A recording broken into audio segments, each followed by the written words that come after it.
Step 1. Remove the screws from the hydraulic pump and loosen the 2 screws on the base frame.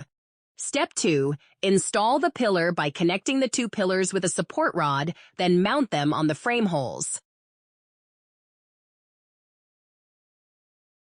Tighten the screws on the base and the support rod, as well as the fixing bolts.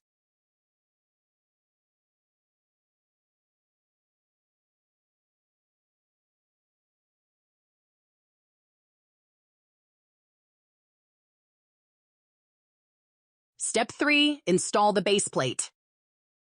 Align the base plate fixing holes with the frame mounting holes and insert the long screws.